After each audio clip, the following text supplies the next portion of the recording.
àwọn èyí fẹ́ yẹ̀yẹ́ ọba ni ò jẹ́ ká fẹ́ máa lẹ páàsì yín. Bẹ́ẹ̀ bá sì bá débẹ̀ á padà mú wá tá lẹ páàsì yín, a ní fọ́nrán fídíò ńlọ́wọ́ tẹ́ bá lọ sinmi kẹ́sìn mẹ́dọ̀ pẹ̀lú rádàràdà òsì tẹ́ ń bá káàkiri. Gbogbo ẹ̀yin ọmọ ẹrú Ilé Ifẹ̀, gbogbo ẹ̀yin ọmọ ẹrú ilẹ̀ Yorùbá, yóò kó bá Àtiwọlé sáà kejì ààrẹ o. Kò yẹ kó jẹ́ pé gbà tọ́mọ Yorùbá wà nípò ààrẹ ilẹ̀ nìkan tó ń pera rẹ̀ lólórí aládé ibo, olórí ọmọ ẹrú ilẹ̀ Yorùbá ní ọmọ wa ṣe tọ́mọ ẹrú bá ń ṣe bí ọba láàfin á dá wàhálà alẹ́ o. Torí wọ́n ti ń sọ̀kò látijọ́ yìí iṣẹ́ àmọ́ pàwọ̀ ò sọ nǹkan kan á sinmi. Gbogbo traditional councils of Obas tá ń ṣe káàkiri association lásán ni, NGO ni, bí àwọn ẹgbẹ́ onírú oníyọ̀ aláta tí wọ́n wà registered pẹ̀lú ìjọba ìní, kì í ṣe ẹgbẹ́ kankan tí ìlànà òfin ìṣèjọba orílẹ̀-èdè yìí tó ṣàgbékalẹ̀ rẹ̀ rárá o. Fúnra ààrẹ, fúnra presidency ni ló dìídì pé ikú bàbá yèyé kábíyèsí Aláàfin Ìpẹ̀kun ọba náà polúwo náà Tálákè tilẹ̀ gbá pẹ̀lú àwọn ọba míì tí wọ́n wà ń bẹ̀ lọ́pẹ̀ wọn fúnra ara wọn pé kí wọ́n wá fi ìjókòó yẹ̀ wọ́n sí gẹ́gẹ́ bí ọmọ Yorùbá. Bàbá sì lọ tì lẹ́yìn gẹ́gẹ́ bí bàbá gbogbo ilẹ̀ Yorùbá pátápátá, tó jẹ́ pé òun ni bàbá ààrẹ, òun ni bàbá gómìnà, ẹ̀kùlẹ́kù ẹgbàlẹ́gbà, Aláàfin ni bàbá gbogbo yín. Ẹ̀yìn búùtù ọkọ̀ crocodile ìní agbọ́pa rẹ̀ ìní wọ́n ti mọ́, kó wá fi òòṣà kó wá fi búra, ká fọ Bàtálá búra, ká fọ Oòduà búra, ká fi Ṣàngó búra, ká fọ Ògún búra. Bí èyí bá ṣe ẹ̀yìn búùtù ìní wọ́n di agbọ́pa náà ti agbọ́pa crocodile Ifẹ̀ mọ́. Nígbà wọn dé ẹnu Aṣọ Rọ́ọ̀kì lẹ́nu géètì tá fẹ́ wọlé làwọn security ní kó sí búùtù ẹ̀, wọ́n sí búùtù báyìí wọ́n lé agbọ́pa dànù ni. Bó ṣe ìyá wa Rẹ̀mí Tinubu ni wọ́n bá crocodile Ifẹ̀ sọ̀rọ̀ tí wọ́n bá ń wọ̀ níbi tí bá ti máa ń gbọ́ pẹ̀lú àwọn ajá rẹ̀, àwọn ọmọ ẹrú, olórí ẹrú kó bá àwọn ẹrú abẹ́ rẹ̀ sọ̀rọ̀, kó bá wọn wọ̀ kán fi Aláàfin ikú bàbá yèyé tí alọ́run ńlẹ̀ o. A fi wèrè pọ́ọ̀tì wèrè o, kò ní rọgbọ o, kò ní rọgbọ o. Kékulé ó gbọ́ kó sọ fún toko káàdùn ó gbọ́ kó lọ rèé rò fó bẹ́ o. Àwọn ìfẹ́ yẹ̀yẹ́ ọba ni mo fi sọ wípé téégún bá ń nà mí tó ń lé mi tí mo bá sáré, nítorí ìta ìlẹ́jà kọ́ o, káwọ́ má bàjẹ́ lójú àwọn obìnrin ló jáwọ́ ọ. Bí bẹ́ẹ̀ kọ́, a fi wèrè wo wèrè, a fi wèrè pọ́ọ̀tì wèrè, a fi wèrè wo wèrè, a dalẹ̀ irú. Kekaka TV, ọlọ́rọ̀ bá gbọ́ kí lọ́lọ́rọ̀ ó ṣe. Ẹ̀yin ọmọ mi nìkan ní akíkaka, ẹ kú ọjọ́ méjì ìjọ́ mẹ́ta, ẹ̀ẹ́dẹ̀ ọdún bí sálàáfíà ni mo dé bá yín. Nǹkan kò ní sọmọ Ọlọ́run láṣẹ Èdùmàrè, láṣẹ àwọn alálẹ̀. Ọtọ́jọ́ méjì ìjọ́ mẹ́ta ẹ̀yin tèmi, ẹ sì mọ̀ pé tí ò bá sí ní tó ẹ̀ṣẹ̀ ìdédé ṣẹ́. Kí ló mú mi tẹ́ ẹ fi rí mi lénìí? Torí ọmọ aládé là wa, àwọn ò sì ní sí nídìí kó bàjẹ́ fáwọn orí adé èyí gbàrà ọrùn lẹ̀kẹ̀. Bí eégún bá ń lù mí tí mo bá sáré bí ìta ìlẹ́jà kọ́ o, ṣùgbọ́n nítorí káwọ́ má bàa bàjẹ́ lójú àwọn obìnrin ìlọjẹ́ ahọ. Torí mi tí n bá ti ń bẹ́ eégún wọ̀ ya àjà, tí n bá lé eégún mọ́lẹ̀ ń sì sọ kúrò lójú eégún.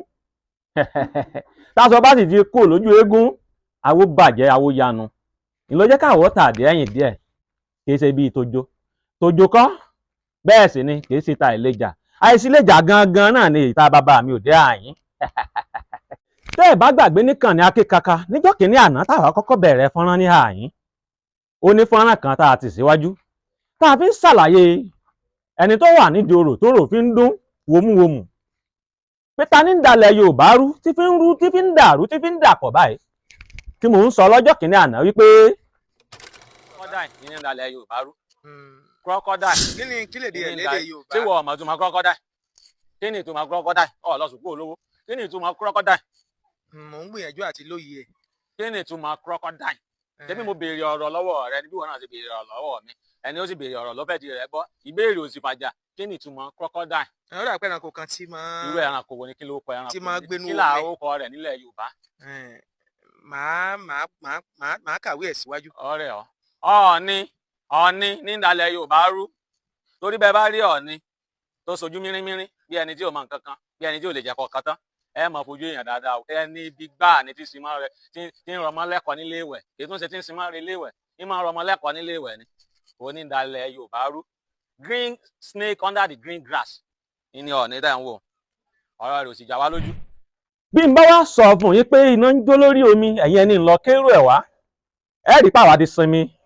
À ń tàbùkù ọba, à ń yẹ̀yẹ́ ọba tipẹ́tipẹ́. Tẹ́ bá lọ ka ní èjì ẹ̀ta nínú àwọn fọ́nrán táwa ṣe ní àyín.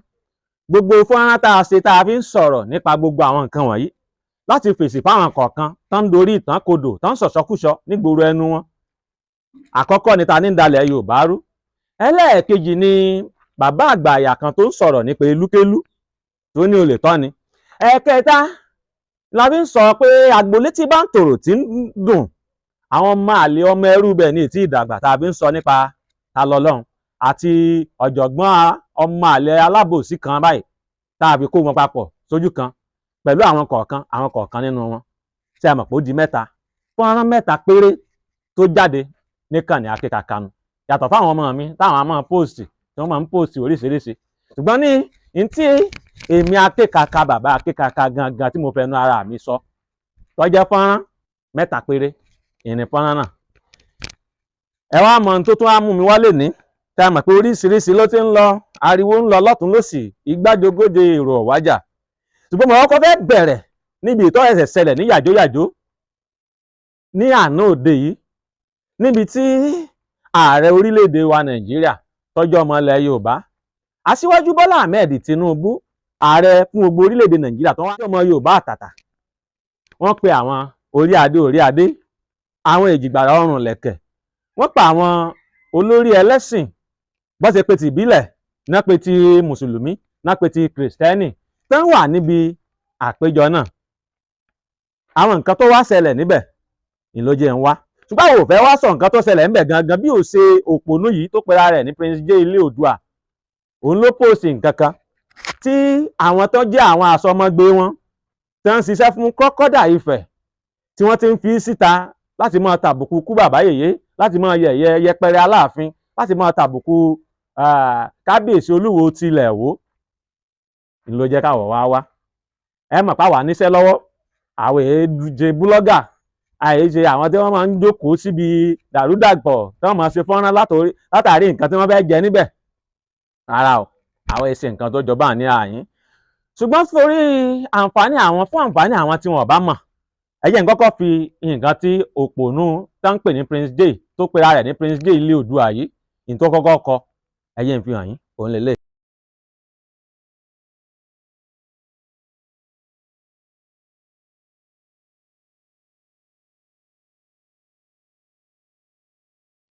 Ẹ wo bó ṣe fi ọ̀rọ̀ léde.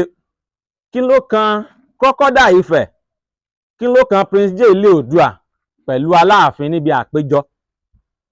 Kò sí nǹkan kan tó kàn ń bẹ̀ o, bí ò bá sí pé ó ń ṣiṣẹ́ fún Àkóbá Ifẹ̀ tèmi ní dalẹ̀ Yorùbá rú. Àwọn ẹ̀rí ni mo fẹ́ mú wá fún yín lénìí, táwọn pé nígbà ọmọ kan fẹnu sọ ni pé Àkóbá ní dalẹ̀ Yorùbá rú. Ṣùgbọ́n mo mẹ́rìí wá lénìí ni tí ó fi yé yín tẹ́ fi mọ̀ pé Àkóbá gangan ló wà nídìí orò tó rò fi ń dún. Ẹ wo nǹkan tó kọ. Ó ń ṣàlàyé kinní kan igbádogóje èrò ọ̀wájà, kinní kan ibi tó kàn mí tó kọ́ mbẹ̀ ni pé ó ní Aláàfin pé wọ́n ti bá táàgì kan wọlé, Ọọ̀ni ó fáwọn orí adé ní táàgì kan ni wọ́n fi wọlé. Kò sí nǹkan kan wá pẹ̀lú gbogbo èèyàn. Ṣùgbọ́n ibi tó ti ṣe àlọ̀pànlọ́pà rẹ̀ mọ́ kú bàbá yèyé àti kábíyèsí Olúwo ni ló jẹ́ káwọ̀ jáde lénìí. Ọwọ́ ń jẹ́ óyé wọn nínú àtẹ̀jáde tó fi ta wípé Aláàfin ìpẹ̀kun ọba fi táàgì tí wọ́n fi ti Àkóbá ó ń insinuate wípé Àkóbá ó fún Aláàfin ní táàgì. Àkọ́kọ́ nǹkan tí mo fẹ́ kọ́kọ́ jí àwọn ọmọ ilẹ̀ Yorùbá wọ́n jójúlówó ọmọ ilẹ̀ Yorùbá ni wípé gbogbo traditional councils of Obas tí wọ́n ń ṣe káàkiri association lásán ni, NGO ni, bí àwọn ẹgbẹ́ onírú oníyọ̀ aláta tí wọ́n wà registered pẹ̀lú ìjọba ìní, kìí ṣe ẹgbẹ́ kankan tí ìlànà òfin ìṣèjọba orílẹ̀-èdè yìí tó ṣàgbékalẹ̀ rẹ̀. Rárá o, òfin orílẹ̀-èdè yìí kọ́ ló ṣe o. Kálukú lọ́kàn kóra wọn jọ bí káwọn náà máa sọ pé a ní councils of àwọn tó ní TV, kí Awíwòròwòro kó wà ńbẹ̀, kí Akékaka kó wà ńbẹ̀, kí àwọn oríṣiríṣi àwọn bloggers àwọn kílókọ̀ rẹ̀ kan wà níbẹ̀. Association ni, ipá ò sì rajà, ipá ò san. Ẹni tó bá wù láti darapọ̀ mọ́ ẹgbẹ́ wọn dẹ̀ jọ ní constitution láàrin ara wọn tájọ́ fi ń operate. Aláàfin ìpẹ̀kun ọba ò sí nínú association yẹn. Àwọn nǹkan tó jòdòdó bẹ̀ lẹ́fẹ́ gbọ́ yìí o, kò sí nínú association yẹn. kábíyèsí olúwo tilẹ̀ Ìwó ò sí nínú association yẹn, kábíyèsí aláké tilẹ̀ Ẹ̀gbá ò sí nínú association yẹn, kábíyèsí ọba of Lagos ò sí nínú association yẹn, kábíyèsí ọba Benin wọn ò sí nínú association yẹn. Gbogbo àwọn yòókù ni wọ́n mọ̀ tán rí tán fi darapọ̀ mọ́ association yẹn. Kò sí nínú òfin Nàìjíríà kan ló dálẹ̀. Òfin tó dálẹ̀ ni pé a ríra wa, a ṣara wa jọ, a kóra wa jọ, àjọ ń ṣe láàrin ara wa. Kìí ṣe nǹkan kan tó ní í ṣe pẹ̀lú constitution orílẹ̀-èdè Nàìjíríà. Àkọ́kọ́ ọbẹ̀ nu. Ẹ jẹ́ kémi wá tún já yín sí nǹkan kan ẹyọ kan tẹ́ ẹ̀ bá mọ̀. Presidency ààrẹ Aṣíwájú Bọ́lá Ahmed Tinubu ni ló pe Aláàfin Ìpẹ̀kun Ọba, ló dá Aláàfin pè gẹ́gẹ́ bí àlejò pàtàkì tó mọ̀ pé kò sí nínú association yẹn, wípé gẹ́gẹ́ bí ògbóǹtarìgì takuntakun tí ìtàn tó sọ̀pọ̀ọ̀tì tí ìtàn wà lẹ́yìn rẹ̀ pé àwọn tó ń hòdì ilẹ̀ Yorùbá rèé kó tó di pé àwọn èèbò amúnisìn dé. Fúnra ààrẹ, fúnra presidency ni ló dìídì pé ikú bàbá yèyé kábíyèsí Aláàfin Ìpẹ̀kun Ọba náà polúwo náà taláké tilẹ̀ Ẹ̀gbá pẹ̀lú àwọn ọba míì tí wọn wà ń bẹ̀ ló pè wọ́n fúnra ara wọn pé kí wọ́n wá fi ìjókòó yẹ̀ wọ́n sí gẹ́gẹ́ bí ọmọ Yorùbá. Bàbá sì lọ tì lẹ́yìn gẹ́gẹ́ bí bàbá gbogbo ilẹ̀ Yorùbá pátápátá, tó jẹ́ pé òun ni bàbá ààrẹ, òun ni bàbá gómìnà, ẹ̀ẹ́kù lẹ́ẹ̀kú, ẹ̀ẹ́gbà lẹ́gbà, Aláàfin ni bàbá gbogbo yín. Èyùn lágbọn abẹ́hùn presidential ààrẹ Aṣíwájú Bọ́lá Ahmed Tinubu ló pe ikú bàbá yèyé síbi ààyè àpéjọ. Ẹ wá jẹ́ torí àwọn ò fẹ́ mọ́ mú àwọn nǹkan báyìí láti mọ́ wá tàbùkù ẹnìkankan, àwọn ò sí fàbùkù ẹnìkankan tí ìbá ṣe ń tọ́ bá kàn wá àbí wọ́n bá ń ṣe rándàràdàn òsì tán wáyé wọn wá ṣe yìí ìlẹ́ ìfimọ̀ rírú àwa tá a mọ̀ bóde tá a mọ̀ sọ̀rọ̀ báyìí. Àwa níṣẹ́ ti alọ́wọ́ bá a ṣe ń dáko là ń bá wọn kọ́lé, látún gba àwọn èèyàn lẹ̀, là ń ṣiṣẹ́ là ń gba àwọn èèyàn lẹ̀. Ọ̀rẹ́yìn mi òòrùn oríṣiríṣi ewé nínú ọgbà mi, báwa ṣe ń ṣe ní àyín nù, kò jẹ́ káwọ́ ráyè láti mọ́ tàbùkù àbí mọ́ wá bú èèyàn kan lórí afẹ́fẹ́. Ẹ wá já wá ṣàlàyé àwọn nǹkan tó ṣẹlẹ̀ níbi àpéjọ l'Àbújá. Ǹjẹ́ ẹ mọ̀ pé Kọ́kọ́dà Ifẹ̀ pẹ̀lú àwọn ọmọ ẹ̀yìn rẹ̀ nínú association rẹ̀ ní Àbújá, ìjọba orílẹ̀-èdè yìí ní ààrẹ lọ́hùn, wọ́n gbé coaster bus sílẹ̀ ni wọ́n wá ń tò wọ́n gbogbo àwọn ọlọ́ba yìí. Àwọn òkúkú ní post fọ́tò àbí nǹkan kan tó jọba ẹ̀rọ fọ́tò rèé o, ibi tí wọ́n ti dúró rèé tí wọ́n ti ń tò wọ́n bí àwọn ọmọ primary school tí wọ́n ti fẹ́ wọnú ọkọ̀ tí ààrẹ tí ó pèsè coaster bus tí ààrẹ pèsè ilẹ̀ tí wọ́n ti ń tò wọlé. Wọ́n tò wọlé ní o, ẹ̀yẹ wọn lè kàn sí.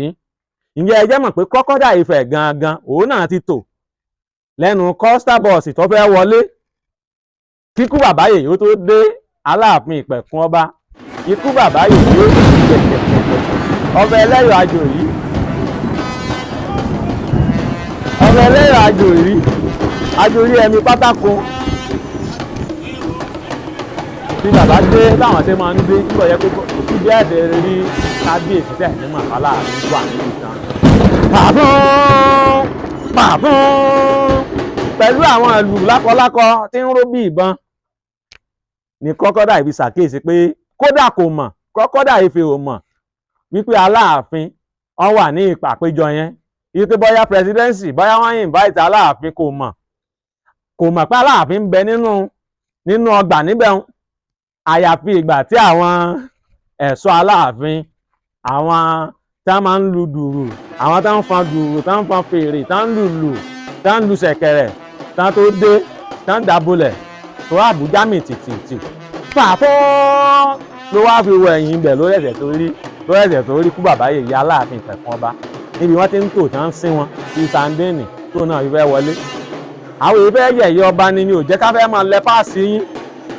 Bẹ́ẹ̀ bá sì bá débẹ̀ á padà mú wá tá lẹ páàsì yín, a ní fọ́nrán fídíò ń lọ́wọ́ tẹ́ bá lọ sinmi kẹ́ sinmi ẹ̀dọ̀ pẹ̀lú rádaràdà òsì tẹ́ ń bá káàkiri gbogbo ẹ̀yin ọmọ ẹrú Ilé Ifẹ̀, gbogbo ẹ̀yin ọmọ ẹrú ilẹ̀ Yorùbá. Bẹ́ẹ̀ bá sinmi ẹ̀dọ̀ á máa lẹ páàsì yín. Àwọn èyí fẹ́ yẹ̀yẹ́ ọba ni mo fi sọ wípé téégún bá ń nà mí tó ń lé mi tí mo bá sáré nítorí ìta ìlẹ́jà kọ́ o, káwọ́ ọmọ bàjẹ́ lójú àwọn obìnrin ló jáwọ́ ọ bí bẹ́ẹ̀ kọ́ á fi wèrè wo wèrè, á fi wèrè pọ́ọ̀tì wèrè, á fi wèrè wo wèrè, á dalẹ̀ irú. Agbọn ibi tí mo dé yìí ni mo ti wá ń fẹ́ rọ aṣíwájú Bọ́lá Ahmed Tinubu tọ́jọ́ ọmọ Yorùbá original aṣíwájú ilẹ̀ Yorùbá wípé kó ba Crocodile Ifẹ̀ níwọ̀, torí gbogbo àwọn bloggers tí ń fún lówó, tí Crocodile ń fún lówó ká máa tàbùkù àwọn ọba, ká máa bú Aláàfin, gbogbo nǹkan wọ̀nyí bí àṣà sí àwọn Fúlàní tán ti fi sí lára pẹ̀lú bó ṣe ń bá àwọn Fúlàní ṣe wọléwọ̀de tọ́jọ́ ń jẹun ní o. Torí bá a ṣe ń bá lọ yìí, tí ò bá sí ìfọwọ́sowọ́pọ̀, tí ò sí ṣọ̀kan, yóò ṣe àkóbá ńláńlá fún àtiwọlé sáà kejì yín o. Aṣíwájú Bọ́lá Ahmed ọmọ Tinubu, jẹun sókè kó tó jẹun sápò, ẹ bá níwọ̀ mi tí bá ti ń gbọ́. Bóyá ìyá wa Olúrẹ̀mí Tinubu, torí ó dàbí pé wọ́n jọ súnmọ́ra wọn díẹ̀, àti Crocodile Ifẹ̀ náà ló fi wọ́n joyè. Bóyá àwọn nìkan bá níwọ̀, yóò kó báyà àti wọlé sáà kejì ààrẹ o. Kò yẹ kó jẹ́ pé gbà tọ́mọ Yorùbá wà nípò ààrẹ, ilẹ̀ nìkan tó ń pera rẹ̀ lólórí aládé bo, olórí ọmọ ẹrú ilẹ̀ Yorùbá ní ọmọ wa ṣe, tọ́mọ ẹrú bá ń ṣe bí ọba láàfin á dá wàhálà alẹ́ o. Torí wọ́n ti ń sọ̀kò látijọ́ yìí, ṣe àmọ̀ páwọ̀ ò sọ nǹkan kan, á sinmi. Àwa sinmi, ẹ lọ ka fọ́nrán tó jáde láti bí kò ju 3 lọ o. Ojoojúmọ́ ni wọ́n ò rí nǹkan kan t'Aláàfin ṣe. Bẹ́ẹ̀ póòsì fọ́tò Aláàfin wọ́n wá sẹ́ẹ̀ téèbù ńbẹ̀, bẹ́ẹ̀ ṣe léyìí wọ́n wá sẹ́ẹ̀ téèbù ńbẹ̀, oríṣiríṣi nǹkan ni wọ́n ń sọ nípa Aláàfin. Àwa náà ó jáde, á fi wèrè wo wèrè, wá dalẹ̀ Yorùbá rú o, àwa ń tiwa.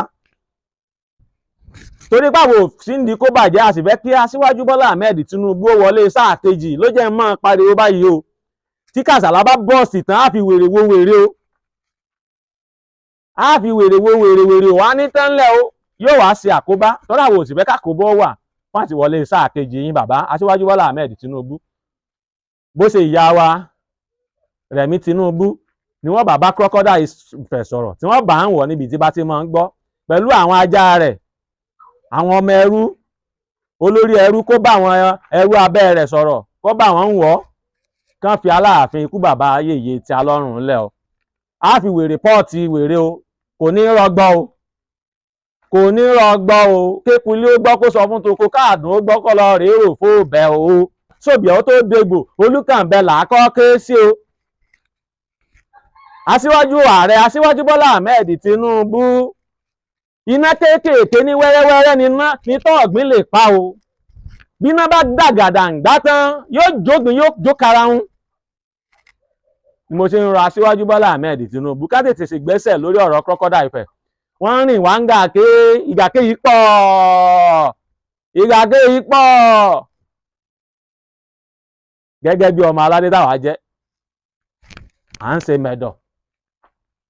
Ṣùgbọ́n wèrè sún, tí wèrè bá sún kàn gírí, yóò yíjú padà. Tí wèrè bá yíjú padà, ogun débodè nu.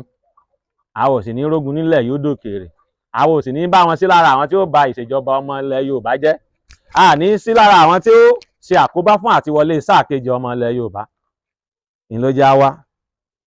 Àpéjọ ọ̀hún, Aláàfin ò sí nínú association, àwọn associational council, NGO wọn tán jọ ń rọ̀nù, non governmental organization tán jọ ń rọ̀nù.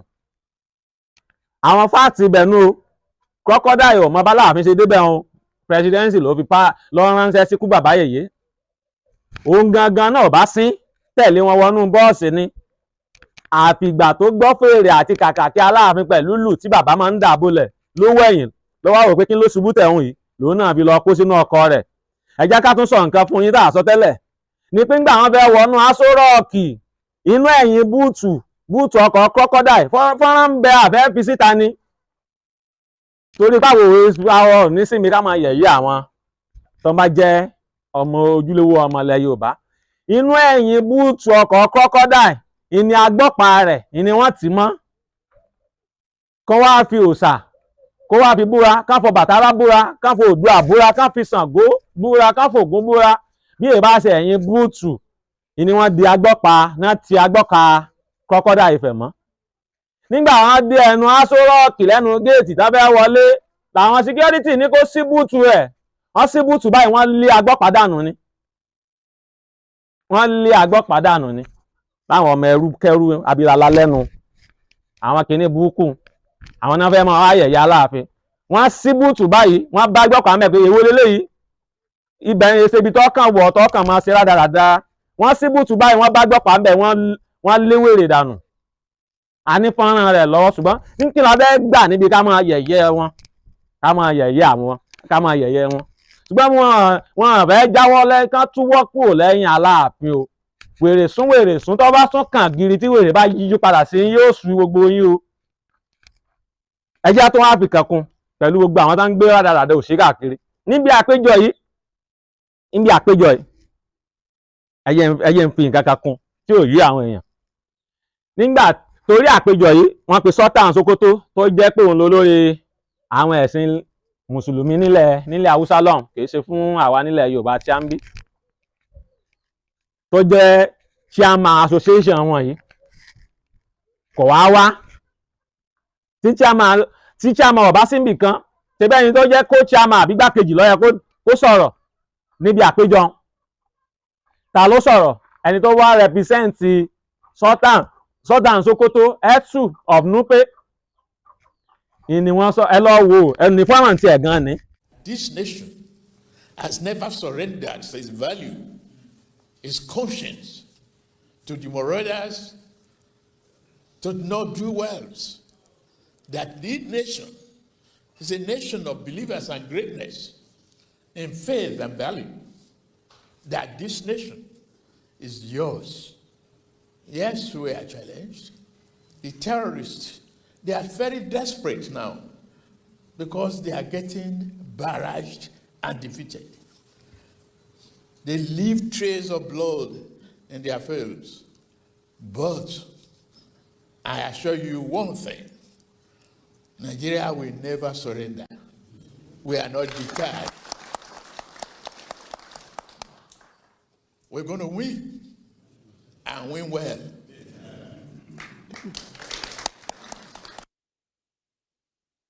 Of Sokoto and Chairman Council of Traditional Rulers Alhaji Saad Abubakar III, represented by the Etsu Nupe Alhaji Yahya Abubakar, acknowledged the coincidence of fasting across the faiths as a pointer for unity and peaceful coexistence among Nigerians.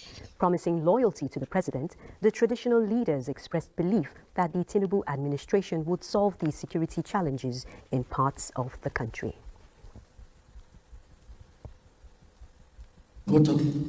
Loyalty and commitment is all with you at all times. We are with you in all your activities.